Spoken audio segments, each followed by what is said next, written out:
All right, Yellowstone rolls on with the second episode back since the hiatus. Big reveal last week. How are we feeling about this week? It was a lot of kind of flashbacks, jumping around in the storyline, families being families, friends being friends. You know, a lot of fluff to fill the time. A lot of filler in the show. Obviously, opening scene is the crew down in Texas where they sent the cattle, and they made camp on a den of rattlesnakes. So, some excitement there. Largely boring. You get to see a little more of Teeter being Teeter. Jump into back to Montana and Summer, the gal that was arrested for her environmental activist and animal activist bullshit in Montana. Now she's being kicked out of the Dutton household, the Yellowstone Ranch. John's not here anymore. But what we found out that was a very interesting little side story is whenever she got released to John Dutton's custody back in the last season, she was free to go of her own recognizance. She didn't have to stay there. Dutton told her that she was on house arrest. So he kind of made her stay in his home. And come to find out, that's not what the paperwork said at all. So a little wild.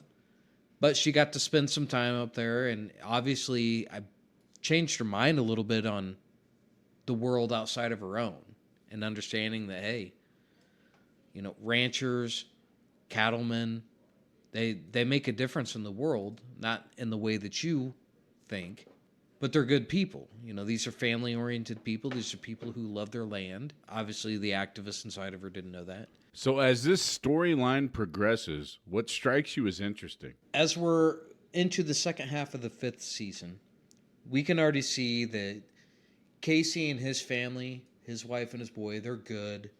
You see that Rip and Beth, they're doing well. Obviously, John Dutton is dead. Summer's gone. Some of the other cowhands, they're down in Texas. Everybody's bored at the ranch. But I think the interesting dynamic, because what we're seeing now, Beth is on to Jamie. She knows Jamie had something to do with her father's quote unquote suicide, and she's brought Casey in on it. Now, all of us know that Casey used to be in the military and he has contacts. He was special forces. So he's making phone calls. He's trying to get information. Obviously, we'll find this out in future episodes, what he finds out. But I love how Beth is the absolute shark of the family. She smells blood in the water, and she will kill you. She's coming to get you. She's an investment broker. She knows how to seek out the very weak points of a company and exploit them to her benefit. She knows how to exploit people. She's a huge sociopath. So the dynamic between her and Rip is very, very interesting itself. But that's obviously the power couple. So I think as the story progresses, what I want to watch is what Beth does and how Rip reacts. Because she's wrangling Casey in, but Casey has PTSD from serving in the military. He does not give a shit about killing a motherfucker. Right?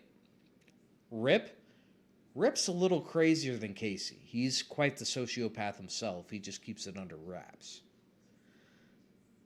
I want to see where they go with this. So I'm excited for the next episode. So just to put a bow on this, for this episode, what did we learn and where are we going? We learned that Beth and Casey are on to Jamie. They're digging. They know that their dad did not commit suicide. They know that they're going to find out information. And now it's just the dramatized of drawing it out through the next 6 episodes is what it is. But I'm real curious to see how it plays out. I just want to see Rip more involved, more than just a cattle guy, a ranch hand. I want to see him get some blood on his hands and fuck some people up.